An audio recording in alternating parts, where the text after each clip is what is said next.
Bill introductions?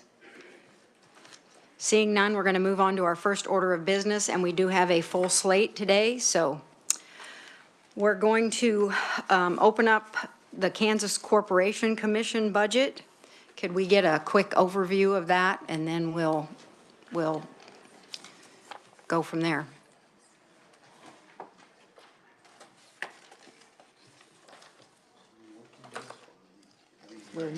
We're working these today. We're making recommendations. Do you have that, Sharday? Oh, Madam Chair. Okay. Again, You got me? You just need to yell at me and say, I'm here, okay? Yes, go ahead. Luke Drury from Legislative Research on WebEx. Thank you, Madam Chair. Luke Drury, Senior Fiscal Analyst with Legislative Research Department. If I heard you correctly, you said the Corporation Commission. Yes, that's correct. Right. Yeah. So we had the hearing on the Kansas Corporation Commission. According to the budget summary documents that the committee members have, I'll just briefly go through the summary here for you all. Beginning on page 2 is the FY 2025 analysis. Lists those items that were discussed previously. No supplemental requests. The agency does not use state general fund. There were a few changes in regard to fee fund and federal funds, mostly related to updating the agency's docket system for fee funds, and federal funds relating to the federal Inflation Reduction Act and the bipartisan infrastructure law. The Legislative Budget Committee recommended no changes to the agency's request for FY 2025. On to page 4 is the FY 2026 analysis. Those same items are also showing in 26 as they were in 25. No enhancement request for the agency. Item 2, those federal funds, again, mostly related to items relating to the Inflation Reduction Act and the bipartisan infrastructure law. And then item 3, fee funds, mostly related to the agency estimating some increased docket expenditures or increased expenditures from fee funds relating to anticipated dockets in FY 2023. Again, same with 2025. The Legislative Budget Committee recommended no changes to the agency's request. So, Madam Chair, I can stand for questions, or if you want to go ahead and work the budgets, your direction. Thank you, Luke. Questions from the committee on the Kansas Corporation Commission budget? Okay, seeing none, I will entertain a motion to pass out favorably from this committee, the Kansas Corporation Commission budget. But before I do that, Lynn Retz from the KCC visited with me before committee started, and they are working on that ETC report, which shows, why things are falling behind. And she assures me that that first week of February, they will have something for us in explicit detail. So with that, is there a motion? Thank you, Madam Chair. I recommend this committee move out the Kansas Corporation Commission budget for fiscal years 25, 26, and 27 as presented favorably. Is it 27 too? I think it's just 25 and 26, right, Luke? Correct, Madam Chair. Okay. This agency is one that has only a budget for FY 2025 and 2026. I stand corrected on my motion. Okay. I'll second. Seconded by Representative Carlin. Any discussion? If not, all those in favor signify by saying aye. Aye. All opposed, nay. Motion carried. That budget will be turned out. Next, let's open up the Citizens Utility Ratepayer Board. Madam Chair, again, Luke Drury, Senior Fiscal Analyst, Legislative Research. I'll go through the same brief overview similar to Corporation Commission. The budget summary that the committee has in front of them, or has beginning on page 2, is the FY 2025 analysis. No supplemental request for the agency. Similar to the Corporation Commission, the agency does not receive any general fund funding. The only item of change there for 25 is for consultant services. As discussed during the hearing, the agency will use consultants as part of their processes. With that being said, they also have essentially reappropriation language in the appropriations bill that allows them to roll unspent monies for consultant services from one year into the next. That is the only change for this agency in the current year. The Legislative Budget Committee recommended no changes to the agency's request. On page number 3 is the FY 2026 analysis. There are more items listed out here on figure 7 for the agency, a number of different changes to various fringe benefit rates and some contractual services expenditures. The Legislative Budget Committee recommended no changes to the agency's request for FY 2026. So, Madam Chair, I can stand for questions, or if you want to go ahead and work the budget, I'll defer to you. Thank you, Luke. Questions from the committee? I do have one. On page 2, the consultant services. So did they split that out, the consultant services for a certain amount, and then what amount was reappropriated? Thank you, Madam Chair. Yeah, the that 88,000 is what was unspent in fiscal year 2024, and so therefore, as the appropriations bill is written, the agency is allowed to move that balance forward and to use that in the current year in case of, and I believe Joseph spoke to this a bit, depending on the different intricacies of the cases, staff time and all that, and the different consultants that they'll use, and helping them go through those cases. That can fluctuate from year to year. The agency does typically overestimate expenditures in the case that when they do have more complex cases, that they will have the budget flexibility in order to absorb those costs. Did that answer your question, Madam Chair? Yes, so those monies go specifically for consultant services in one form or another. Correct, Madam Chair. That would be a contractual service. So that would be an expenditure to a outside entity for consulting under that more broader expenditure category of contractual services. Okay, thank you. Any questions from the committee? Representative Carlin. Thank you. Thank you, Madam Chair. I'm looking at this on my phone, so my copy didn't get here with me, but I have a question, and it's more difficult on the phone without my notes from the discussion the other day.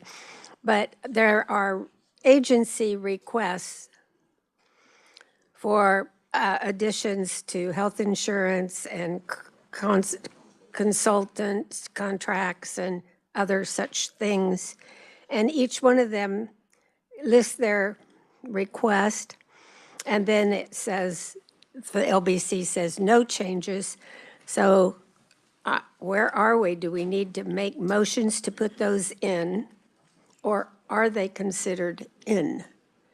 And maybe I don't know who is this Sade? Is this your budget? Luke's budget? Can you answer that, or do we need someone from the KCC? I can answer that question for you, Madam Okay. Chair. Thank you, Madam Chair. Thank you. Yeah, Representative, to answer your question, that would be the starting point this year for the budget process is the recommendations of the Legislative Budget Committee. So these items of additions or deletions are considered in the budget. And so therefore, if the committee would like to delete or add, there would need to be an action in regard to adding an additional piece outside of what's currently listed. Or if the recommendation from the committee is to delete, there would need to be a motion and action to delete that out. As it currently stands, these recommendations by the Legislative Budget Committee are what is in House Bill 2007. Good with that? Too many words, Luke. It I wanted basically, a simple yes or no. it basically says that their asks have been accepted. They've been by the accepted, LBC. and the So- deletion as well. I don't think they had any. There's a deletion, and it says the agency deleted Oh, $76. And I guess they can live with that. Yeah. So I'm okay with that, and thank you very much, Madam Chair and Luke. Any other questions on the Citizens Utility Ratepayer Board budget? If not, I will entertain a motion to pass this out favorably. Representative Long. Thank you, Madam Chair. I move this committee pass out the Citizens Utility Ratepayer Board budget for fiscal year 25 and fiscal year 26 favorably for passage. Is there a second? Seconded by Representative Bloom. Any further discussion?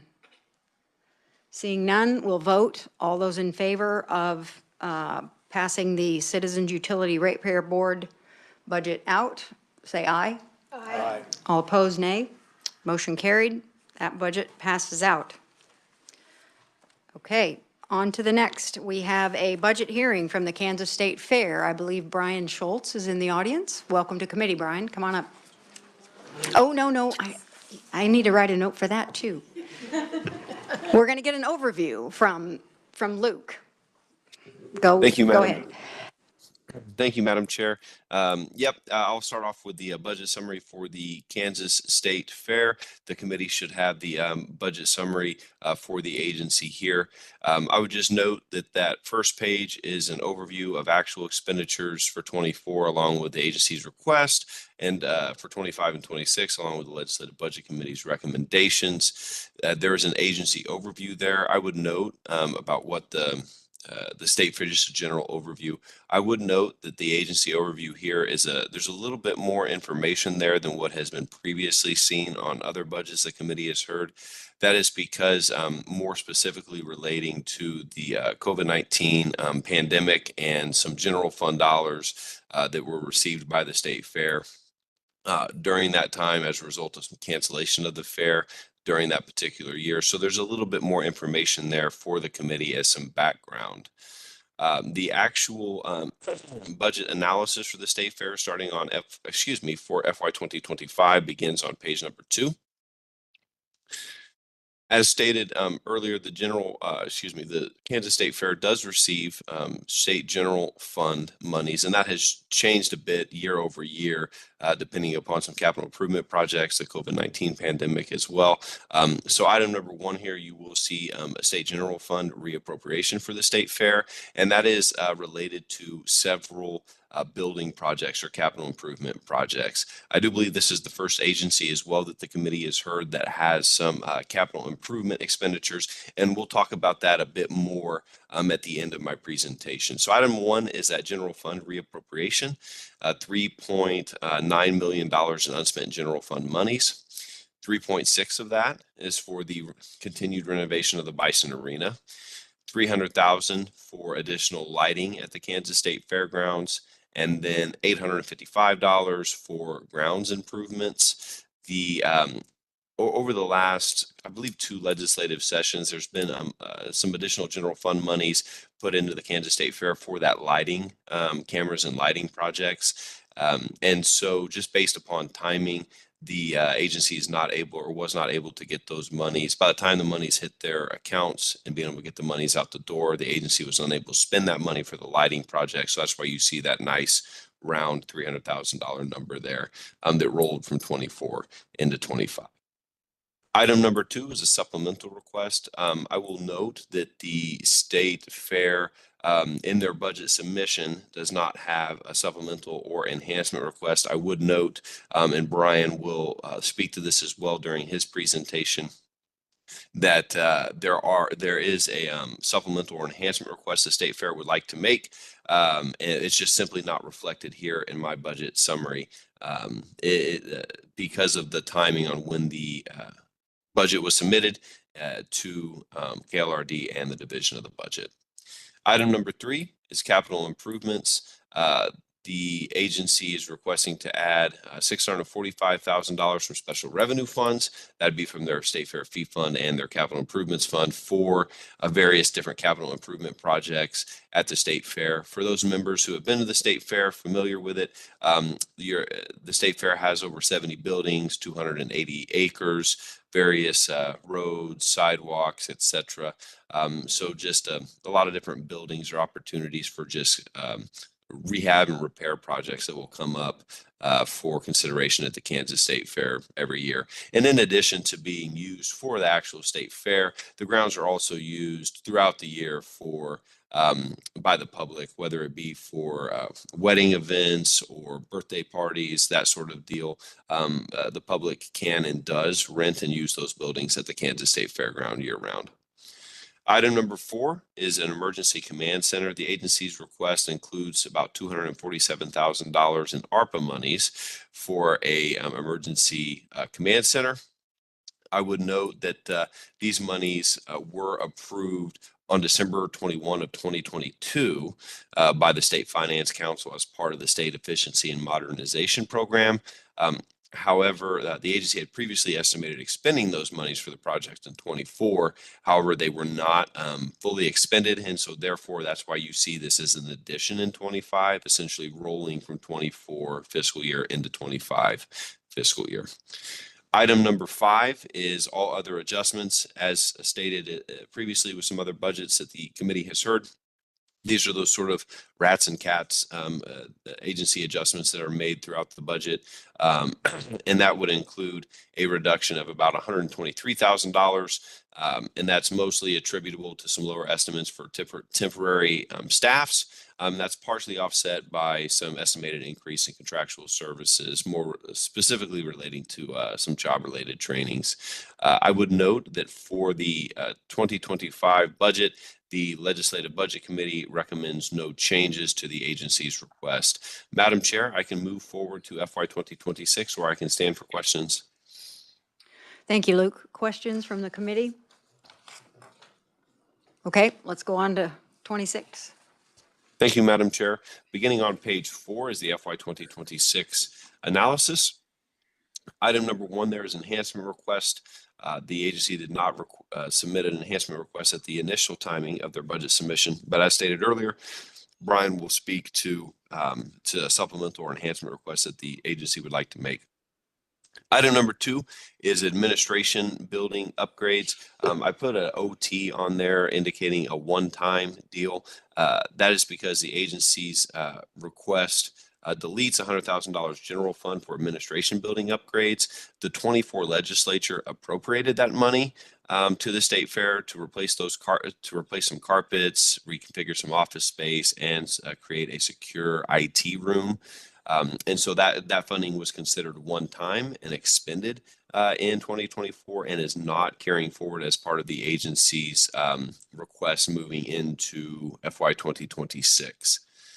Item number 3 is capital improvements. Again, similar to the request in 2025, the agency's request does add about $680,000 for capital improvement projects.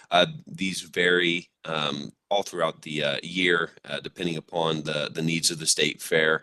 Again, because of the amount of acres and buildings that the State Fair does, the campus of the State Fair. The number of building projects or capital projects can vary year over year. The agency is estimating some increases there of about $680,000. Item number 4 is all other adjustments, and that's a reduction of about $25,000. And similar to FY 2025 requests, is that reduction is primarily attributable to some lower estimates for temporary staffing, and that is partially offset by some increases for job-relating training. The agency also includes some estimated decreases for certain equipment, materials, and parts. Madam Chair, the Legislative Budget Committee recommends no changes to the agency's request, and I can go ahead and move forward to the capital improvements for the Kansas State Fair, or I can stand for questions for FY 2026. Thanks, Luke. Do we have any questions on 2026? I have a couple. So on number 2, the administration building upgrades.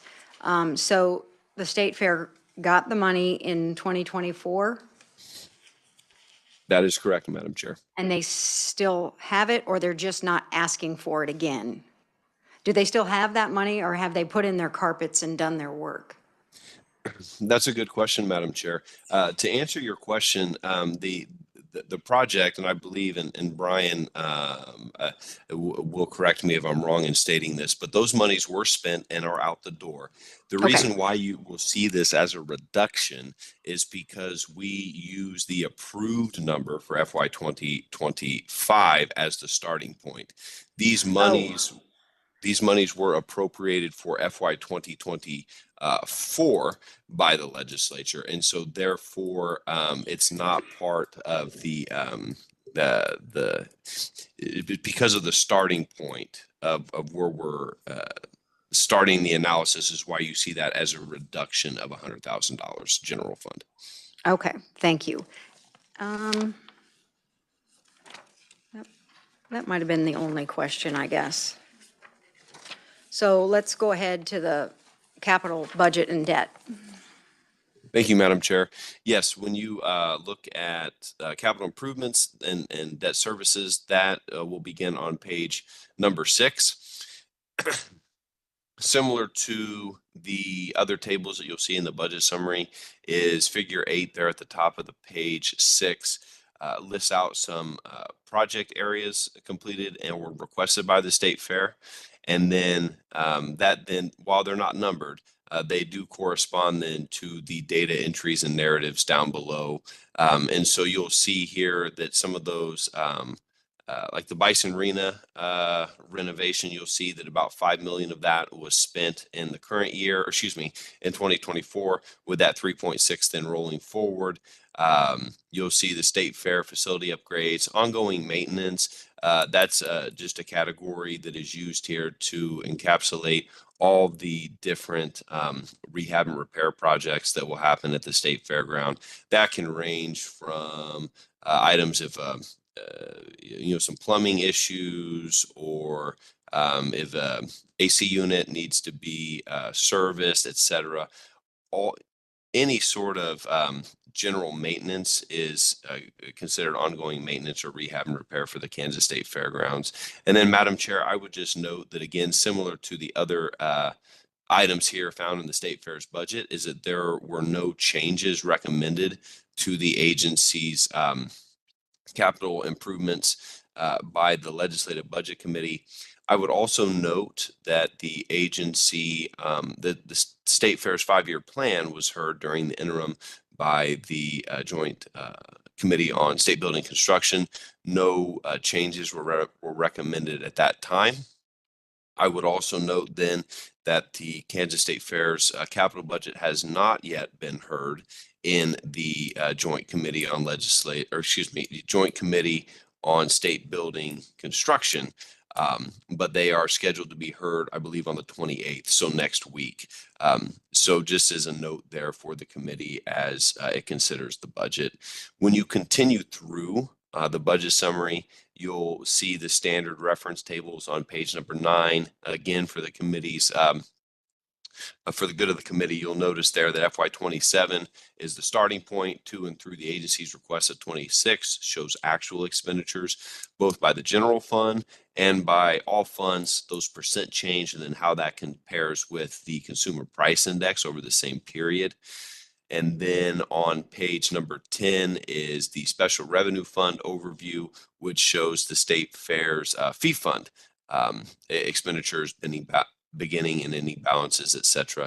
Madam Chair, I'd be happy to stand for questions, or as indicated, I do believe Brian Schultz, the general manager of the State Fair, is with us today in the building, and he has a presentation for the committee as well. Thank you, Luke. Are there any questions from the committee? Representative Curtis.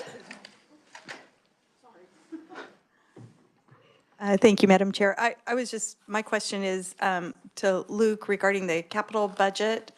I know they're going before the State Building Committee next week. So where does that leave the status of these capital improvements? Are they waiting for approval from the State Building Committee? Madam Chair, Representative, to answer the question, from what I have seen is that typically the Joint Building Committee will hear the capital improvements of state agencies and then make recommendations. Those recommendations are then given to you all as budget committee for your considerations. However, when it comes to actually adding or deleting or modifying those numbers in an actual budget recommendation, the Joint Building Committee does not make those official actions to adjust the appropriations bill or the more or less a recommendation for the consideration of the budget committee in their work. I hope that answers your question, but essentially not to say that these are in limbo, but that's just to say that we currently don't have recommendation on the specific projects. But with that being said, their 5-year plan was heard and there were no changes, adjustments, or amendments recommended by the joint committee over the interim. Representative Curtis. Thank you, Madam Chair. So I'm just wondering, timing-wise, do we need to wait for the building committee's recommendations so that we can incorporate them into our recommendations? Or is there an opportunity ahead of us then, if there are adjustments that need to be made, that they could be made? Madam Chair, I'd like to note, to answer the representative's question, today is the hearing. With that being said, though, I'm looking at my calendar, and I apologize, I should have noted this to begin with. But while the state fair is being heard by the Joint Building Committee on the 28th, they will meet at noon on the 28th. We are then planning to be back in Agriculture and Natural Resources budget at 1:30 to work the state fair's budget. So I will be able to share with the committee at that point in time whether or not the Joint Building Committee has any recommendations to add, delete, or modify capital improvements for the Kansas State Fair at that point in time. Thank you. How's that for completely lucky planning? So capital improvements, does anybody else have any questions? So the capital improvements is a new twist to the budgets that we've heard so far. So the Bison Arena renovation, the legislature approved $10 million. Is that still in their coffers and they're spending it as they go? Or do they have to ask for a certain amount to do a certain project and then ask for more to do something else? That is a good question, Madam Chair. And Madam Chair, to answer the question, is that there does not need to be any action by the legislature at this time. That money was appropriated at I believe that you are correct, Madam Chair. There was that $10 million up front, and then over a period of years, that balance has since been spent, with the remaining balance being $3.6 million in the current year. If you look on page 6, the agency's request does include spending those monies in its entirety in the current year, with no monies rolling over into 26. However, depending on procurement issues, timing, and whatnot, you could still see some reappropriations occur in the next year. But as it currently stands, roughly $7 million of that original $10 million has been spent so far, and it is estimated currently to be spent and completed in the current year. And so will the 10 million be enough to cover the total Bison Arena renovation? Good question, Madam Chair. I would actually defer to Brian. I had an opportunity to visit the Kansas State Fair over the interim with some legislative members as well, and got to see the Bison Arena renovation firsthand. And Brian spoke with some members there at that point in time. So I'd like to defer to him to speak a little bit more on the details of that particular project. Okay, we will make that happen. And then State Fair facilities upgrades. Okay, like you said, that's for asphalt, air conditioners, miscellaneous, and that was approved by the LBC, so that's in the budget, right? Correct, Madam Chair. Okay, jumping to the Emergency Command Center. you want to go over that one quickly, please? Are they, Sure, Madam Chair. Yes, that emergency command center has been approved by the State Finance Council in calendar year 2022 with ARPA monies, and that was part of the State Efficiency and Modernization Program to purchase some technology and equipment to facilitate that creation. And that would have been in fiscal year 2024. However, the agency did not spend that money in 2024, and so therefore it essentially rolled into their request for 25 as a sort of reappropriation, somewhat similar to the CURB issue with the consultant services, that unspent monies in 24, has rolled into 25. For that $247,000 for that emergency command center. But I would certainly like to defer to Brian on that. I know that he has some more details for the committee specifically regarding that particular item. okay, so that money is going to be spent by the end of fiscal year 2025, because they're not estimating carrying any over.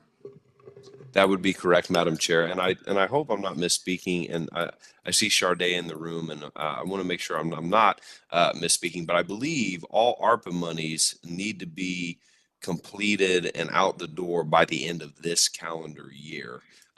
Anyway, so if it's not spent in the current fiscal year, I'm not sure what that process would look like if it's not, but those monies need to be spent by the end of the calendar year per federal direction. Okay, go over the debt service on the Expo Center, please. Sure. Yeah, the State Fair had in 2021, calendar year 2021, the Kansas Development Finance Authority issued some bonds specifically to do some rehab and repair of the Expo Center. And so when those revenue bonds were then issued, similar to your mortgage, your home mortgage, or any other debt you would have, personally, you have an I will end up butchering my words a bit here, but you will have an amortization schedule that will include estimated principal and then principal and interest payments. And so the agency is just in the process of, over a number of years, to pay off the debt that was used for that. With that being said, the Expo Center rehabilitation has been completed. It's just a matter of repaying that debt service. Paying off the bonds. Correct. And that will be in fiscal year 2028. So just here in the next few fiscal years, those bonds are scheduled to be paid off. Okay. And so the 717,000 that they're paying on principal and the 174,820 that they pay in principal and the 12,005 in interest, that's coming out of their working capital account. That would be correct, Madam Chair. That would come out of their fee funds. Okay.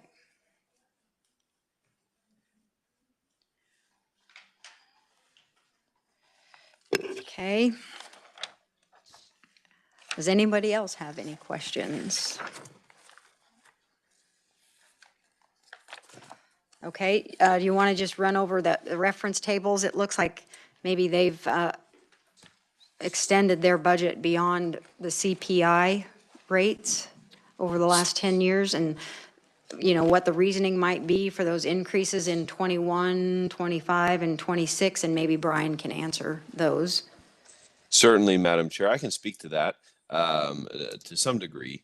As noted at the beginning of the presentation on page 1, the coronavirus pandemic did create in FY 2021 where the agency received $2.3 million in general fund because of the cancellation of the 2020 State Fair event. So you will see a jump in general funds as a result of that cancellation of the State Fair.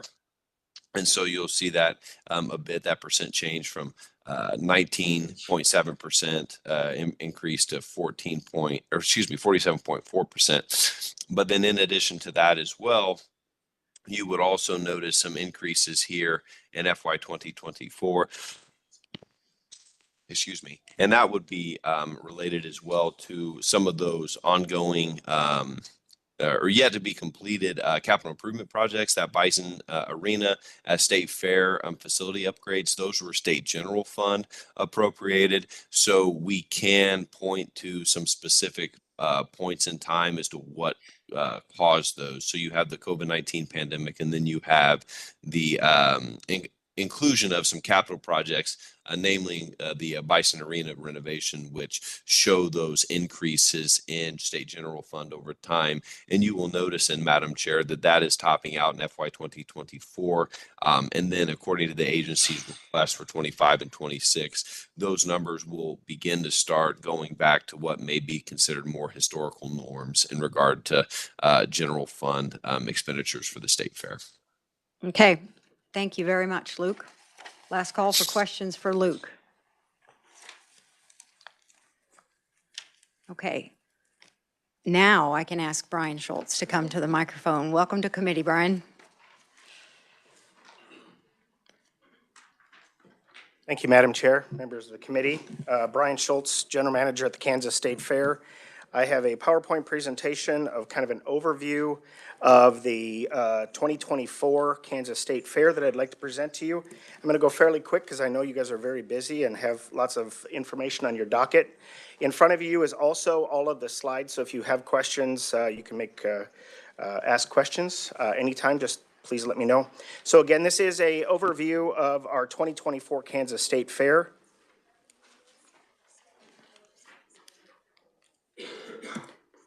Technology is wonderful when it works.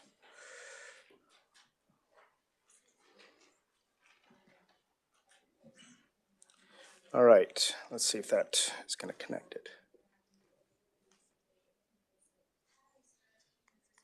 Okay, so looking at attendance over the last few years, 2022, we had 315,000 people, which was a 12.2% increase over 21. 23 was at 330,000, which was a 4.6%. And then in 24, we dropped about 0.4%. It was about 1,330 people. We know that we've got some questions that we have to deal with our gate attendance as far as making sure that all tickets are being scanned. We're working on that for this next year. We believe that that number is quite a bit higher, but that's what we have for actual scanned tickets. North American Midway Entertainment, or NAME, is our carnival purveyor for the Kansas State Fair. You can see on the first part of the slide how revenue has continued to move over the last 4 years. And in 2024, we were over $2 million in revenue. This is gross revenue, 5.26% increase over the 2023 Kansas State Fair.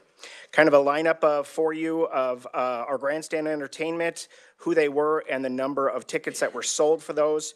You can see that Winona and Kimberly Perry, the Goo Goo Dolls, they were very high attendance, as was the Riley Green and Ella Langley concert, which was just shy of 8,200 people. One of the best concerts that we've had in quite a few years. And then to wrap up with the Oak Ridge Boys on Sunday evening in Rockland Road. That was an afternoon concert and a great attendance as well.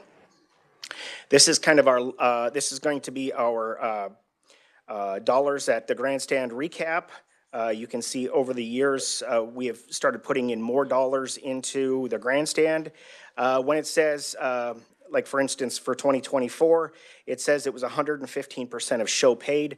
What that means is if we spent $600,000 on our entertainment, we made 15% over that for covering our costs plus making additional dollars. So we're very excited about that. This year's lineup is even better in our eyes, so we're expecting that number to be even higher.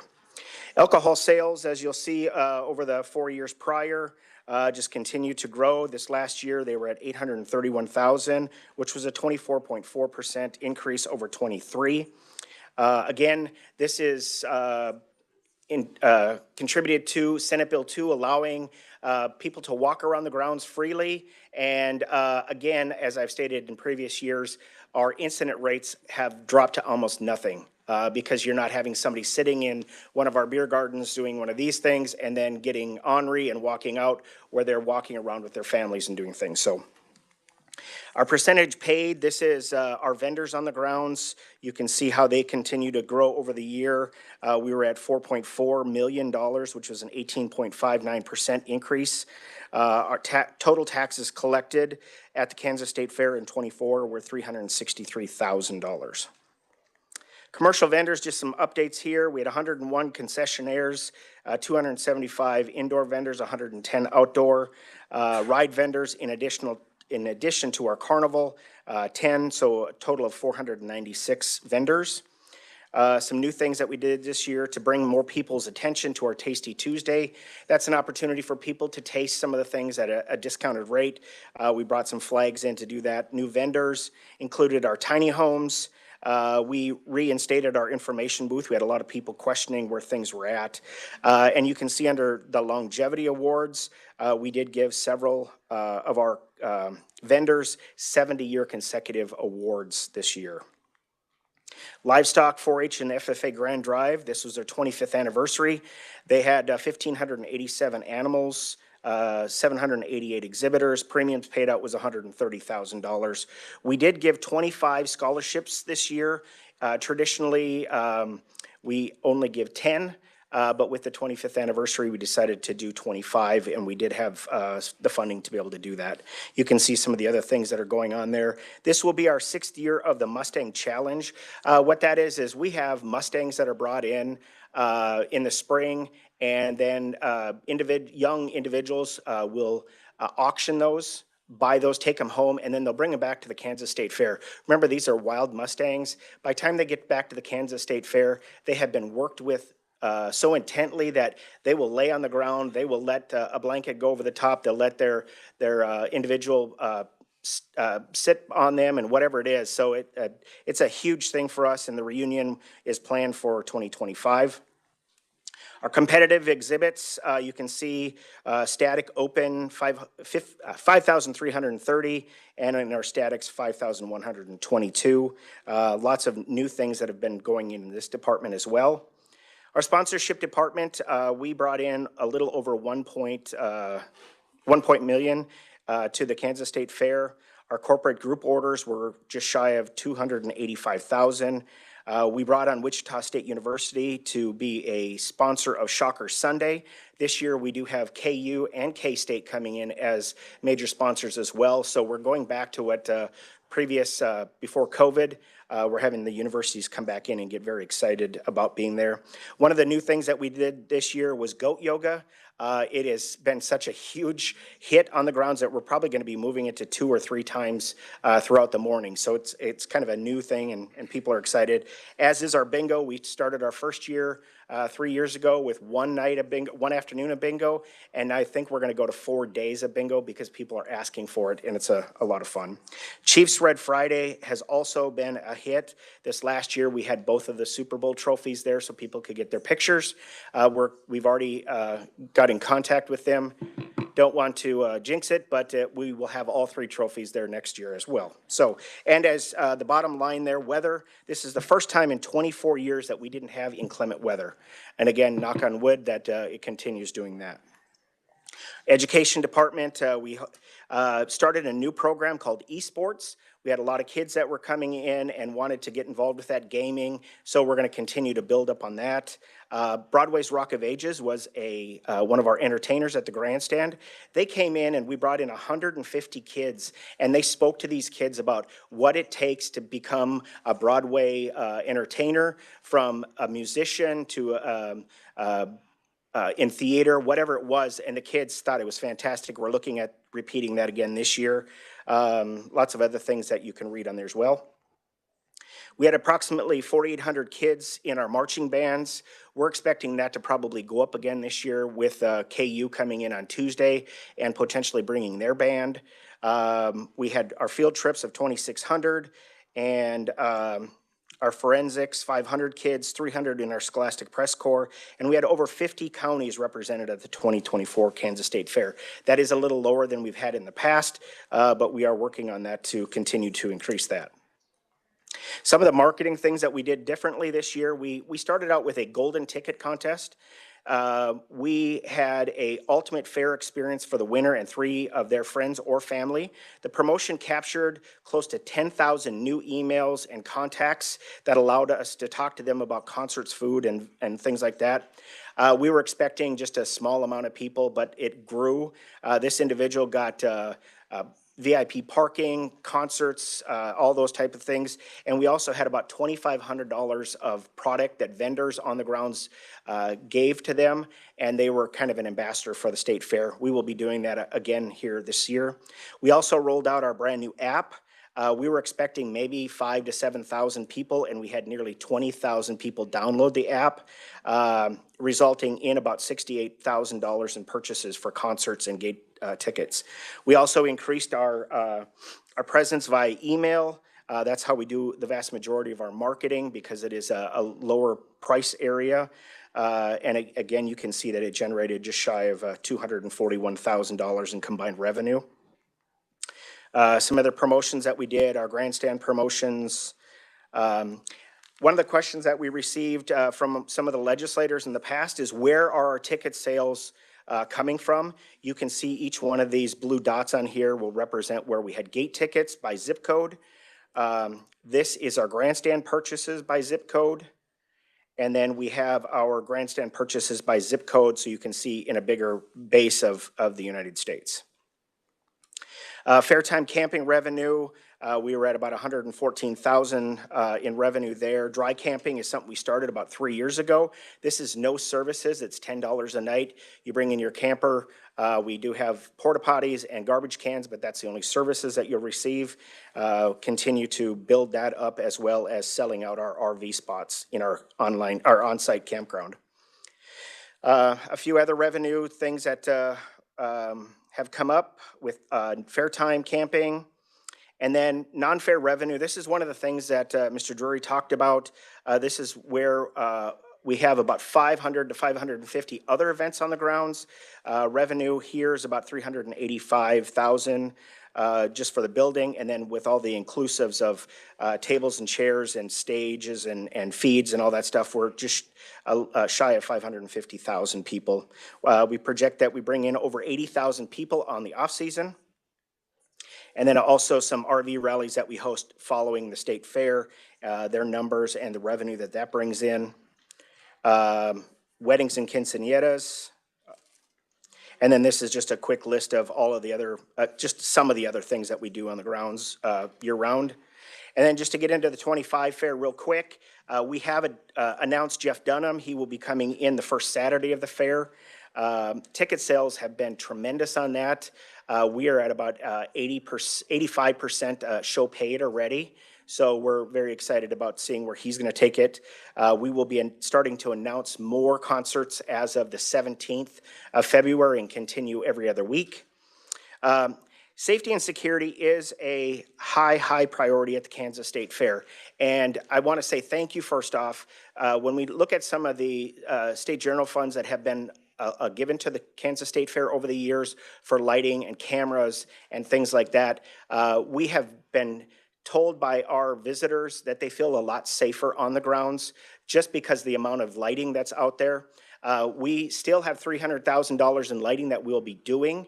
When we received the money, we went right into fair, and then it started getting cold. So as soon as spring comes, we will be taking that additional $300,000 and putting that in throughout the grounds and getting that spent before the end of the fiscal year. The other thing that it also did is this year we installed some vehicle mitigation systems on the grounds. We had two areas of the grounds, Gate 1 area and Gate 3 area. The two systems that I'll show you here were installed in there. The reason that we did this, so if you're at Gate 1, you can get to 80 to 90 miles an hour from the stoplight on 17th to the Gate 1. And if it might be malicious, it might be a medical condition, but if you heard what happened in New Orleans over Christmas, We don't want that at the Kansas State Fair. So we have really taken vehicle mitigation systems to heart. This particular system here will stop one of the largest Dodge trucks doing 65 miles an hour within 18 feet. What it'll do is envelop the whole vehicle and shut it down. The cost to bring these on the grounds, there's two different styles that we have, was roughly $38,000 for 2 of our gates, but we see this as a huge addition to our grounds.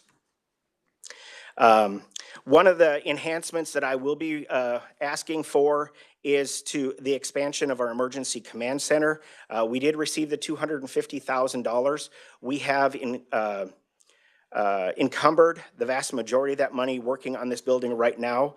What we want to create on the corner of Main and 20th is an emergency command center. This will have 3 different parts to it. It will become a command center during the fair time. Currently, the Highway Patrol is our security area for the fair.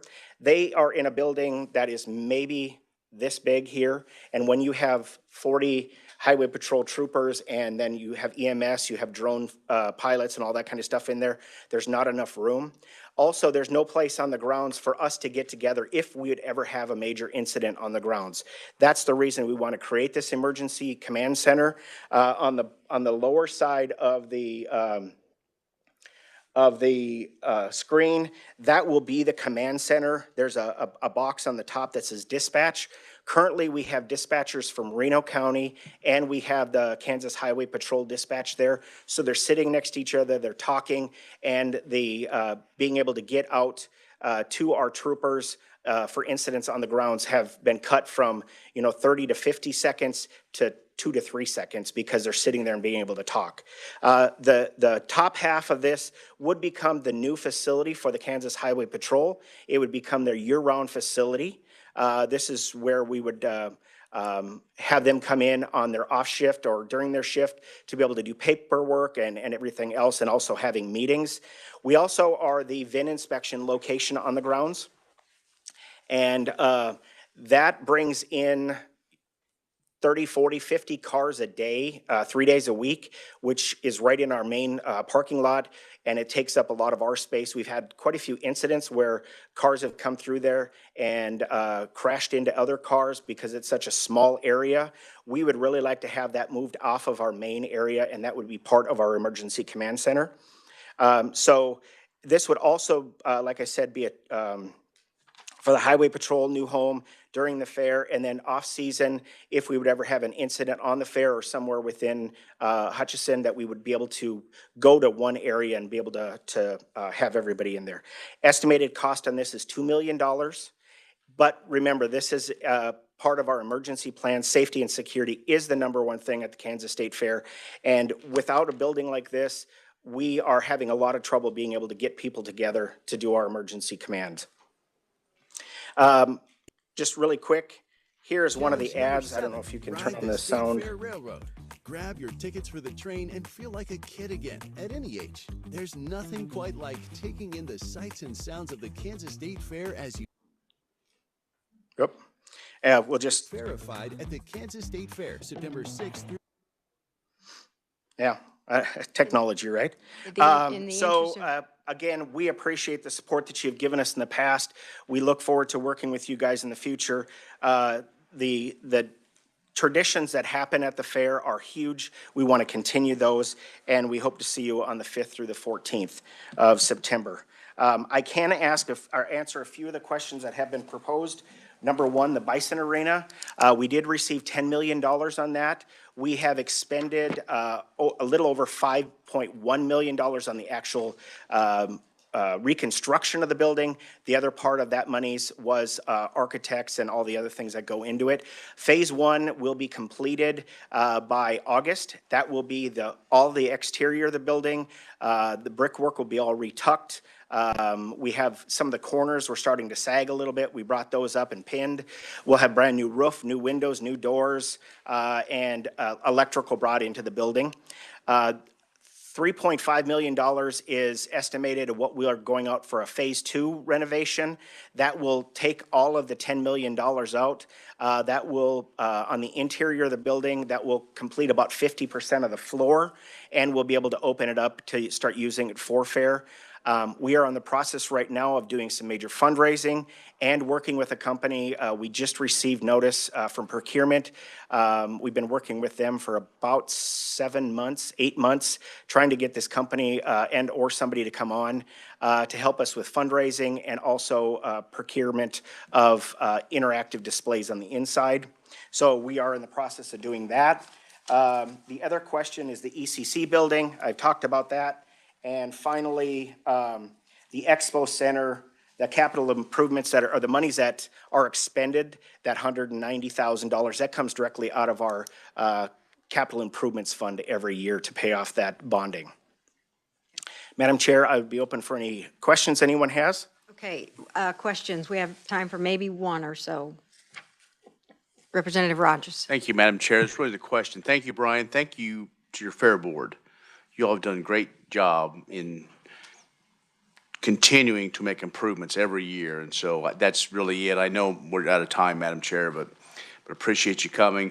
For the first year you've been here, we're getting better. So thank you for the progress, and thank you for your leadership to the board to make sure that that we can continue to be partners in the legislature, and what a great get-together. So thank you, Madam Chair. I appreciate that. I'll just echo what Representative Rogers said. Thank you for being here. Look forward to working with you. Thank you. Appreciate it. Okay, junior achievement. Megan Sturgis, we can go ahead. Let's try to hold it to 10 minutes so we can have 10 minutes for commerce.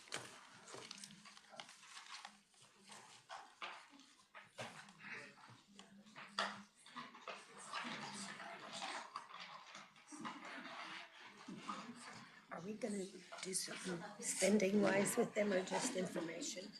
No, they're just, this is an informational session about junior achievement. Are we ready?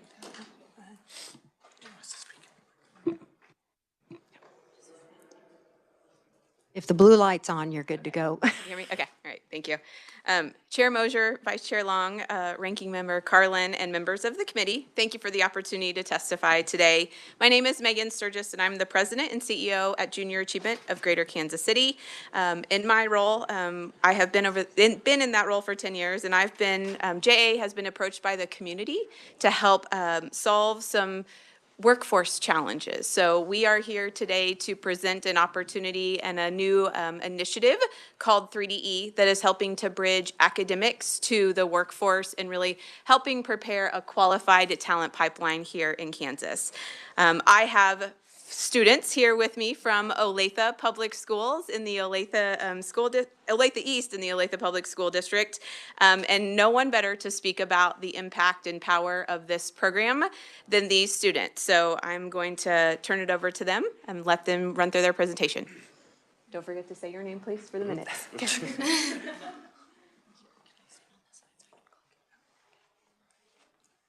Good afternoon. I'm Santiago Suarez. I'm Casey Mantle. I'm Zane Jeffers. I'm Lamia Mohammed Sagir. And I'm Emma Barrington. Thank you all for your time today. So today we'll be talking about junior achievement and specifically 3DE within junior achievement. Junior achievement is a nonprofit organization that specializes in preparing students for what comes after high school, such as post-secondary school, trade school, going straight into the workforce, or even going into the military. They do this by creating hands-on experiences such as 3DE. Through Junior Achievement, we are able to network ourselves to business professionals, and that gives us the approach to put that on our college applications or future employment. And these skills that we gain are skills that you gain for life. And while we are doing this, we are also getting all of our credits to graduate high school, and this helps you have an open mind inside and outside the classroom. So you might be wondering what 3DE is, and 3DE is the pathway to a well-rounded student. Whether it's in the classroom, it turns it into a place where it's not just about learning. It's about the connections that enhance the typical high school experience. and brings you into a business professional environment. These habits can change a student's future and make it better for them no matter what they want to do. You might be wondering what 3DE looks like in our school. So this is all based on our 4 core classes, and we work with local and national businesses that they come to us with a problem or an issue that they have, and we explore different ways in order to come up with their solutions. An example of that would be a case challenge we did with Delta Airlines. They came to us about their gate experience for their passenger. They asked us to use creative and innovative thinking in order to come up with a solution. We explored different solutions, and we worked with a 2x2 matrix, which is where we seek the high and the low factors in order to come up with a solution for them.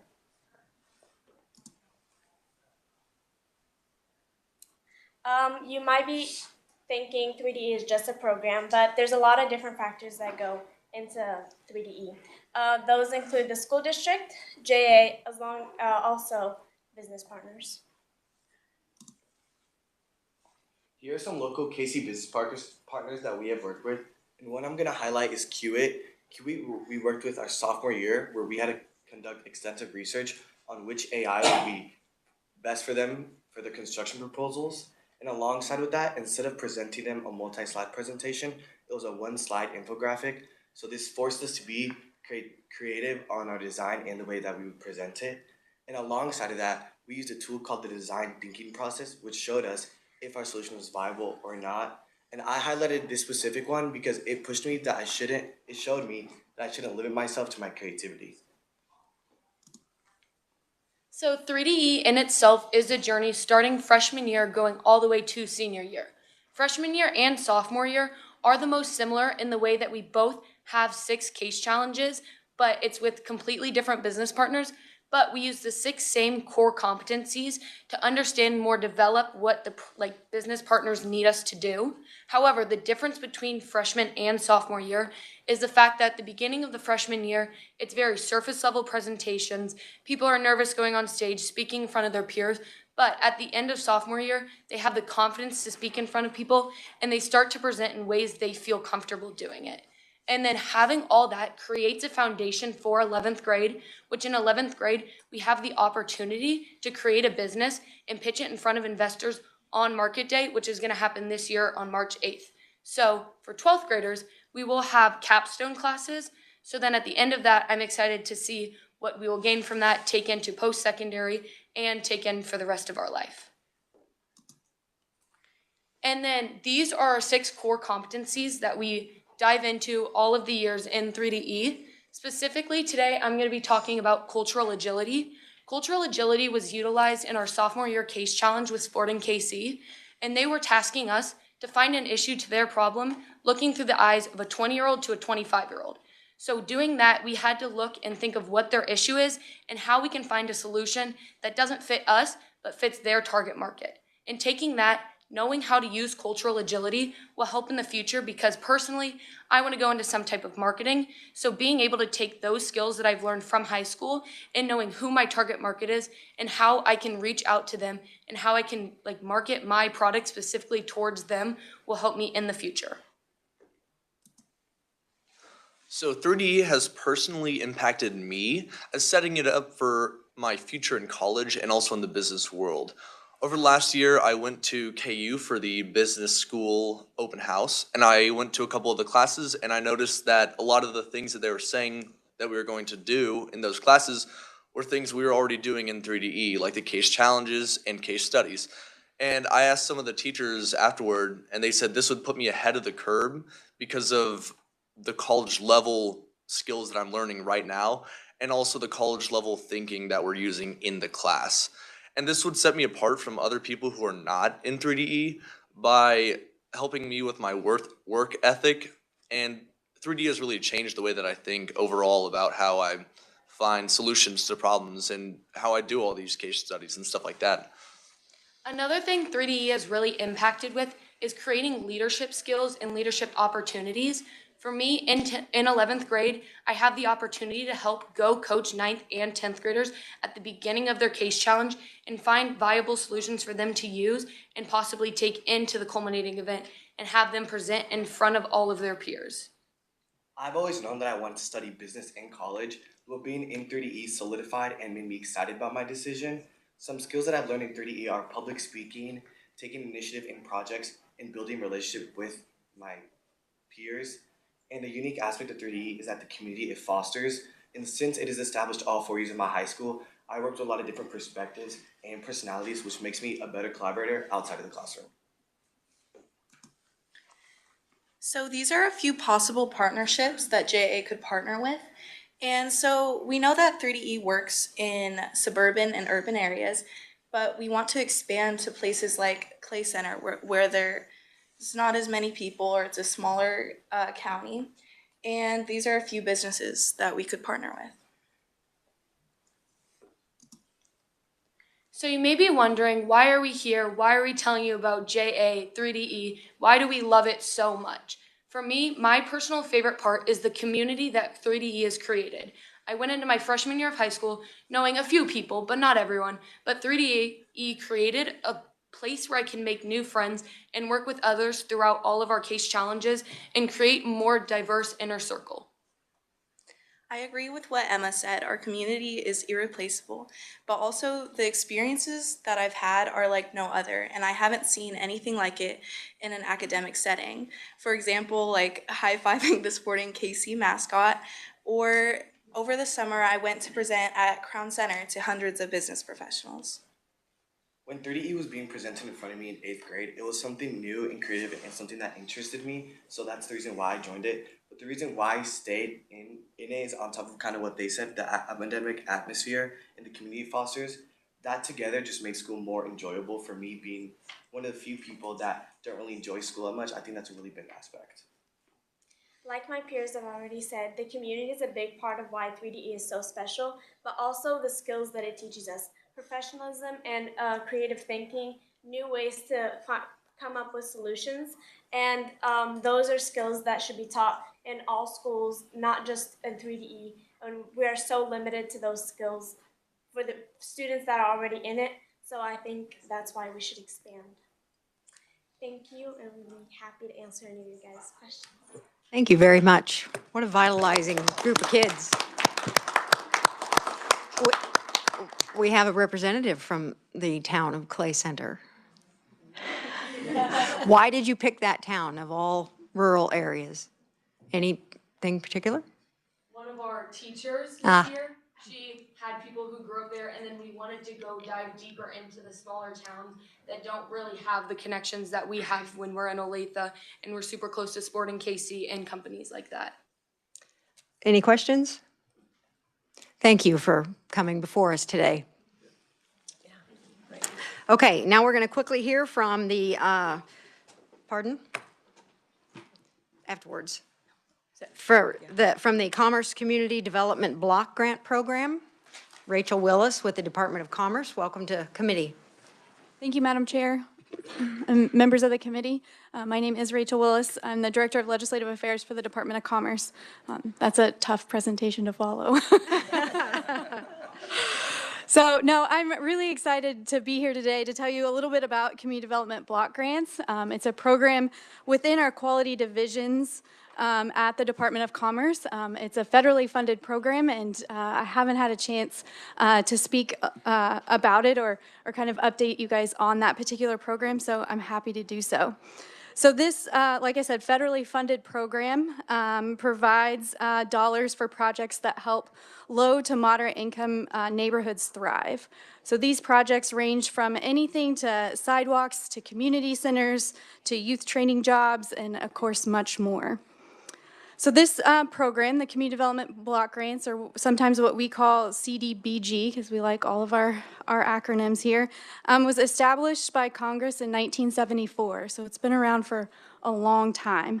And it, again, supports communities across the United States from both urban areas to rural towns. The Kansas program has been managed by the Department of Commerce since 1984, with about $14.5 million allocated annually. The funding is prioritized for areas with the greatest need, and only cities and counties, so our local governments, are eligible to apply. This funding is, again, awarded to those cities or counties in the states that do not receive entitlement funding directly from the federal government. So we work to allocate to those particular communities that don't directly receive community development block grant funding from the federal government. So those areas in the state that receive that directly to that particular community include Johnson County, Kansas City, Lawrence, Leavenworth, Manhattan, Overland Park, Shawnee, Topeka, and Wichita. So all of those communities receive their allocation directly from the feds, and then we help manage the rest for the rest of the state. So it really plays a crucial role as we work to enhance the quality of places in our communities through these really targeted investments. So again, it includes things like community centers, parks, libraries, sidewalks, trails. It does lots of infrastructure work, so as you think about water and sewer, and then youth job training. So on my testimony on page 1, you'll see a chart, and then it carries over to page 2 about all of our awards for 2024. So we allocated just a little over $13 million in awards to 40 communities, with the average award for each of those communities being right around $334,000. So again, you'll see those kind of highlighted there.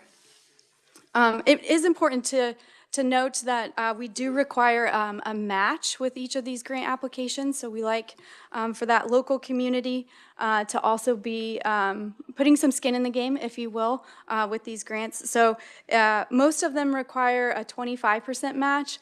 Some of them have a little bit less than that. And then our Eco Devo and community center projects, we require a 50% match. On pages 2 and 3, because we're running a little short on time, are just some specific examples of recent community development block grant projects that caught our eye and that we really like. The one specifically talks about the youth training program, and so this one really helped a school district develop a building trades program. So as we all are working towards finding different solutions for the housing crisis here in the state, this was a particular program that's teaching those young people those skills so that they can hopefully can put them to good work and build new houses in their community. The Medicine Lodge example on page 3, it also, it's a neat project because it deals with our child care shortage. So in this particular community, they were looking for, their provider had recently closed and we're needing to establish a new provider. And this one offered some help for renovating an existing building and turning it into a child care center, and then creating an outdoor space for those little folks as well. So really great programs from this program. At the bottom of page 3, I'll draw your attention to our graphic there. So we really like to describe community development block grants as an umbrella, right? And then it's got lots of buckets, if you will, underneath it, or lots of other little programs underneath it that all roll up into that federal program. And so each of those buckets under there describe the projects that will be funded in this year, so in 2025. So those are our priority areas. And that really fine print there, my apologies, it gives you the dollar amounts allocated for each of those projects in 2025. So it's small. So also just wanted to briefly mention that over the course of Commerce managing these funds, we work hard to evaluate the effectiveness for each of those buckets that we talked about there on page 3. We want to make sure that they're being effective and efficient, and that we're really maximizing these federal dollars with our match, and that they're meeting a need in our local communities. So just last year, as we were doing that assessment, it was determined that it would be best to end one of our current buckets that we had, which was the revolving loan fund, or the RLF fund. because of the lack of usage that we saw occurring over several years, not just in 2024. And we wanted to be able to use that money to meet other demands and to make sure that we were staying compliant with the federal government so that way we don't jeopardize any of these dollars under the community development block grants. So we've ended that, and we'll be announcing some new programs that will be available for all of these communities to apply for. And then lastly, just wanted to share that our team here within Commerce, within the Quality Places Division, works hard with each of these local communities, providing technical assistance so they understand the grant application process, they understand the reporting, and then are available, again, to make sure that we're just all meeting the compliance and those regulations that the federal government places on us. So they do lots of different things. They do what they call the third Thursday of the month, and these are just like office hours that are virtual, so you can jump on and ask your question and our staff will answer it. All of those are recorded, so you can also go back and watch them. So really working hard to meet folks where they are, again, to maximize these federal dollars, and we've seen some really good work. So with that, I'll stand for any questions. Thank you, Rachel. Representative Alcala. Thank you, Madam Chair. I have a constituent coming in 5 minutes, so I won't be long. On the community block grant monies, so are those distributed mainly through the Department of Commerce? Are they distributed mainly to municipalities and like the partnership, GTP? None of it goes into neighborhoods? Right, so you have to be a city or a county to apply for those grants from us, from the Department of Commerce. Our funds come from the federal government, so it's a trickle down. So Yep. what percentage of the total amount that you get from community block grant monies is used for administrative costs? That's a good question. I'll have to get back to you. I don't know.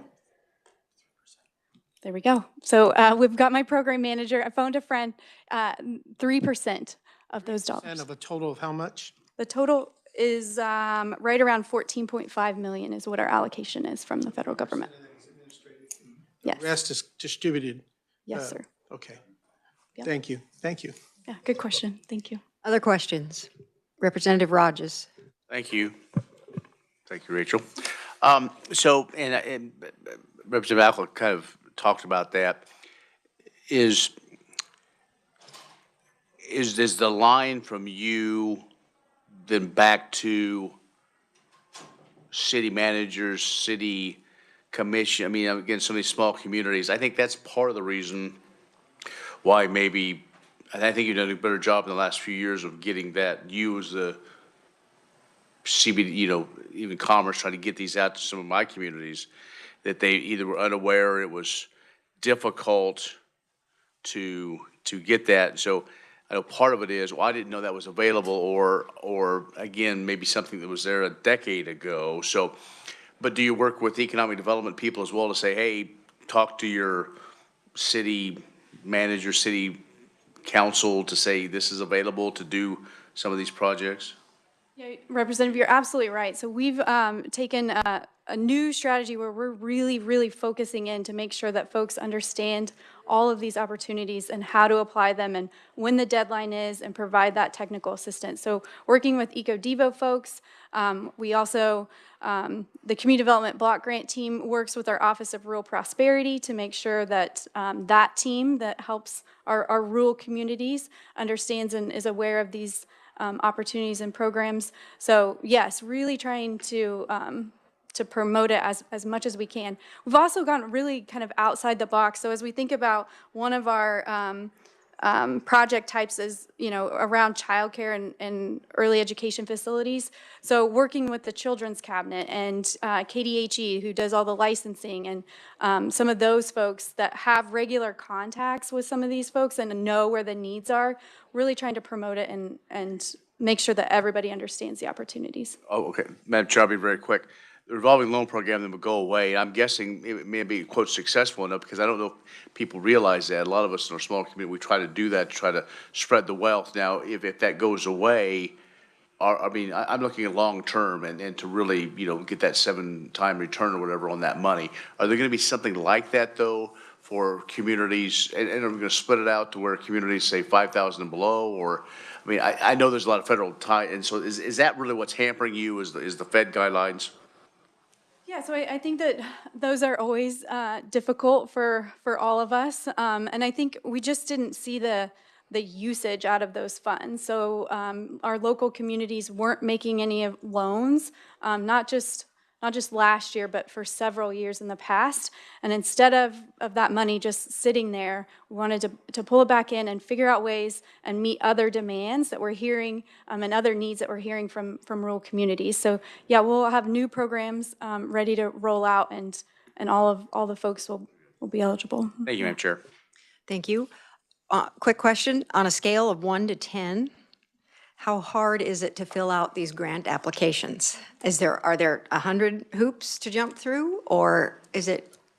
Yeah, I'm going to actually defer that to our Assistant Secretary. I think he can speak more to it. Matt Godinez, Assistant Secretary of Commerce. I oversee the Quality Places Division. The CDB applications are very hard. So one thing that we ask, and also to pass to your constituents and municipalities, to work with your regional planning commissions, whether that's, I used to run the Southeast Kansas Regional Planning Commission back in the day. Their grant process is free. This costs the city, costs the county nothing unless they win the grant. Then the administration funds that are required for that will actually come out of the CDBG grant itself. So if they don't have a relationship with their local regional planning commission, please let them know to work on that, and we'd be happy to provide any contacts you may have for that.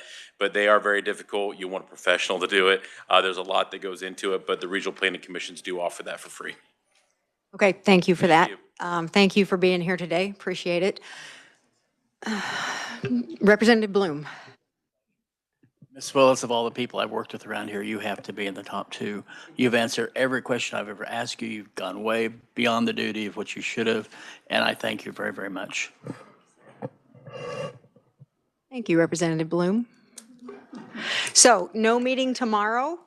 On Monday, we're going to have 4 informational presentations. I will not be here.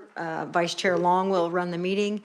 And then starting on Tuesday, we've got major budget work for Tuesday, Wednesday, Thursday, and Friday of next week. So we are adjourned.